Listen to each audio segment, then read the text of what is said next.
Hello and welcome. I am Pink Girl Teaches, and on this channel, I talk about narcissistic abuse awareness as well as recovery. Today, I have a question for you, or a question that I'm going to be answering that was sent to me, and it's simply, how can I heal from my trauma bonds? Now, trauma bonds are so difficult to break. However, it is imperative that you break them, because if you don't, you're not able to move forward. Now, it completely hinders the ability to move forward. And it's much like Stockholm Syndrome, or codependency, where the abused is attached or has an attachment to the abuser. So it's kind of tricky, but they're really created by a cycle of reinforcing or love bombing, and then punishment or devaluation. And it's just that repetitive cycle that forms these trauma bonds.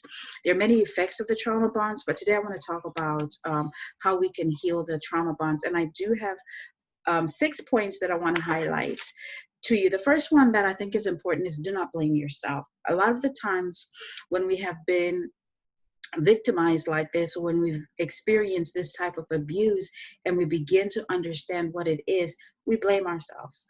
I did this too, and I know many of you did it or are doing it right now. You need to stop, okay? Don't do it. It serves you no good. Number one, don't blame yourself. Yes, you ignored red flags. I did too. We're not the first one. We're not going to be the last one, but don't blame yourself. And also stop thinking that you're weak, or just, walking around in shame or embarrassment because you did these things. It's life. It happened. And there's a reason why it happened. And sometimes we have to be willing to take a step outside, or step outside of our emotions at that time, and look at our life as a whole. What situations did you encounter in life that made this type of abuse okay? Not that it's ever okay, but it made it okay for us to accept it. Because if we're going to be honest, and I think honesty is so important for us to experience true healing. We can't have true healing if we're going to lie to ourselves. We have to tell the truth. And that truth is sometimes hard, and that's where feelings of shame may come up. But listen, acknowledge how you're feeling, but don't blame yourself. Look at your childhood. Well, how was your childhood? Some people were raised by narcissistic parents, and so that created codependency in you. Some people witnessed one narc parent with a codependent parent, and that affects how you perceive relationships. Now, also, what was the environment overall that you grew up in? Was it chaotic? I've shared with you before that for me, I experienced childhood sexual assault, and that's where my issues with myself started.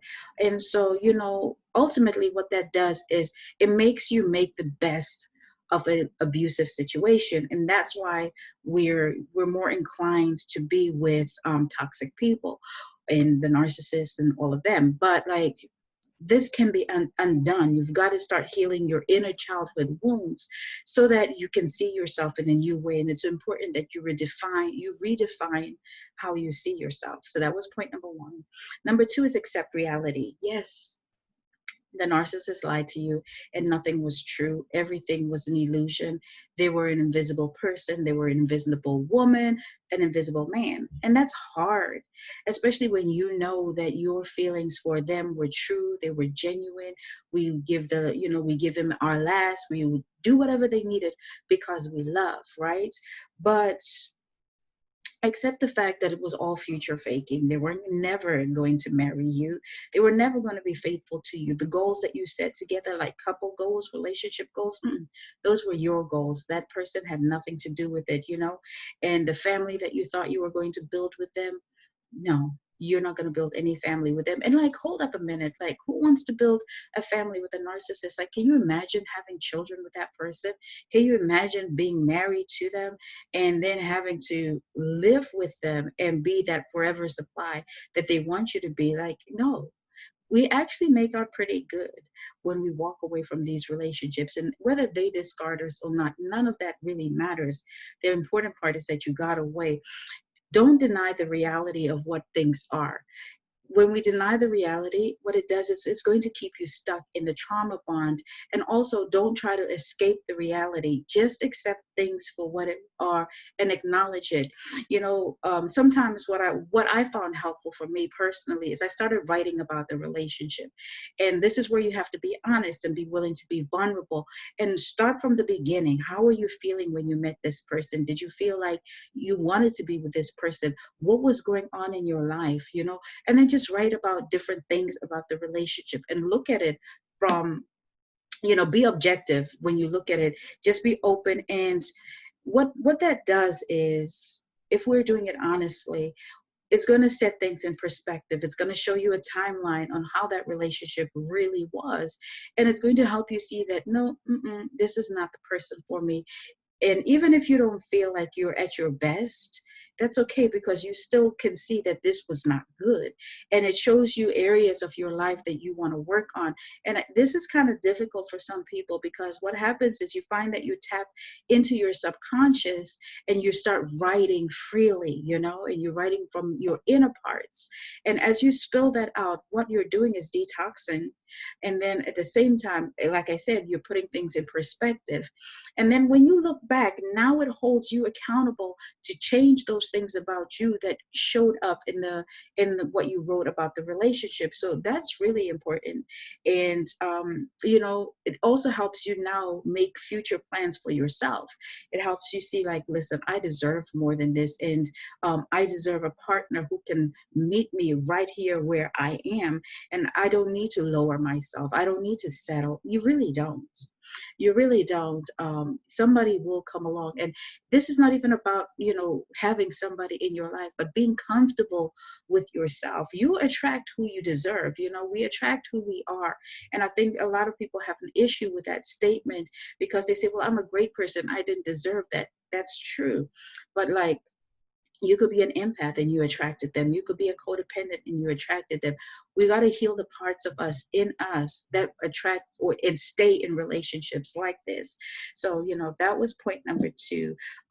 Number 3, focus on things that you have been avoiding, things that you've been putting off, procrastinating. With the trauma bonds, they create intensely high and low points in our life. And during those points, we tend to put things off. I had a real busy life and a set schedule for things that I enjoyed doing. But when I took time to reflect, I was like, listen, I stopped focusing on me and everything became about him. And that's not how a relationship is. When you have somebody who genuinely loves you and it's not one-sided, they're going to see you right where you are. You don't have to do anything for them to see you, but they will see you and they'll acknowledge that they see you, and they will be present and they'll be there with you. They'll challenge you on your goals, your dreams, everything that the narc couldn't do. And if the narc did those things with you, guess who claimed credit for all of that? Like, they take credit for everything, all the great things that we do. And when you just continue to challenge yourself and focus on the things that you want to do. And while you're doing that, also focus on your feelings. Abuse has a way of making you numb to what you're feeling. I remember right when I ended things, I was numb for days. I didn't feel anything. I couldn't move. I couldn't do anything. I was just numb. When that reality hits you, like, this is what it is, it's difficult. But that's what abuse does. And if you stay in this position, or this is where the disassociation starts to happen, and it can almost feel like you're floating outside of your body, like you're just in autopilot. And focus on your feelings. That means, like, if you're feeling sad, it's okay to be sad. It's okay to say that I'm feeling sad. I'm not okay. I'm feeling hurt. I'm feeling fatigued. Like, I'm tired. And what am I tired of? Are you tired physically? Are you tired mentally? Are you tired emotionally? Write these things down also, so that you can focus on how you can shift those things around. If I'm feeling tired emotionally, then what do I need to do? What are the things that recharge me and reconnect me? What do I need to do? Do I need to pray? Do I need to get in my word? Do I need to listen to something, a motivational speak? Do I need to come on here and listen to somebody's video? Just figure out what it is that makes you happy. Do I need to go work out? what do I need to do? Process your feelings. Don't repress them. It's so important. And don't play the game in your mind like, if we were still together, we would be doing this. If you were still together, you would still be getting played. Okay, face the reality. Don't play that if we were still together game. If you were still together, he would still have you out there, or she would still have you out there looking crazy, and you're too good for that. And I need you to understand that even if you don't see that yet, you are too good for that. You are too good for these people, and you deserve better. And um, when we say things to people like, or even when we say to ourselves like, oh, he used to make me feel so good. Take ownership of that and say, I make myself feel good when I do ABCD. I make myself feel good when I work out. I make myself feel good when I nurture my body. Redirect the focus back to you and just tap into your feelings. Also, while we're focusing on our feelings, I want to mention, don't ask them for an explanation, and that definitely includes that closure that many people seek. When you feel the need to do that, stop. The abuser is incapable of giving you the truth. Don't ask them for an explanation. All you're doing is providing them with a bit of supply, a fuel supply. Don't do that. They don't deserve it. Cut it off. It doesn't serve you any good, and they're going to lie to you at the end of the day, and they're going to mock you too. So don't do that. Also make a list of ways that you expect them to change, right? We're still on the subject of writing things. Make a list of things that you expect them to change if you are still with them. Or, even if you've moved on, make this list be what you wish they would have changed about themselves. This is not a list that you need to share with anybody. This is for your own personal purposes. And I need you to review that and then know that they are not capable of change. So all the things that popped up on your list, guess what? You'll never get them from this person. This is all about setting things in perspective. It's about showing you that this person is not good for you. And it's just to shift your mind off of the desire of wanting to be with them, the desire of wanting to experience that reinforcement that they give. No, they're not able to change. You can't change anybody, but you can find somebody. You can attract somebody who is ready and willing to provide all these things. Like, I know that there's more than 7 billion people on earth, and you cannot worry about this one raggedy person who cannot fulfill your needs, who cannot support you, who is not genuine. Like, you cannot worry about that raggedy person, but do the work so that you can experience that real love that you deserve, you know? And the next point that I want to make, which is number 5, is talk to a friend.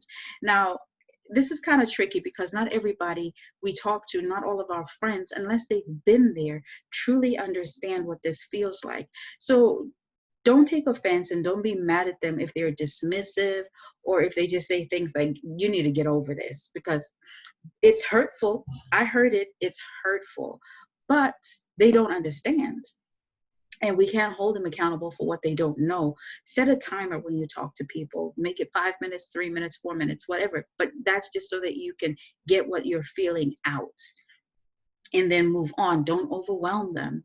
And that's when it's important now, when you feel like you're overwhelming them, that you begin to tap into something bigger, tap into your faith, tap into your family, tap into your passion, tap into your purpose. And the last thing that I want to say to you is seek unbiased support. Seek support that's going to tell you the truth. Seek support that will be supportive. And that's where these communities are awesome. And if you need to go to a therapist, don't feel ashamed. Go to a therapist. Find somebody who knows about narcissistic abuse and do the work, but get the support that you need. There are awesome communities right here. And just just just support yourself, and also be compassionate with yourself. Practice some self-compassion, because this is not easy. It's difficult. But if you keep repeating these steps, you'll find that you start to get stronger. And above all, please honor yourselves. Honor yourselves. Honor yourself. When you feel like you want to go after closure, when you feel like you want to pop off at the mouth because what they did was wrong and you want to give them a piece of, your mouth or whatever, don't. They don't deserve that energy. Like, preserve that. Use that energy to propel you into something bigger than them, into your own purpose, into your own passion. And that's what I just wanted to share with you. But let me know what you think. If this is your first time here or you're new to this, go ahead and hit subscribe, and I'll see you guys in the comments. Until next time, take care of yourselves and take care of each other.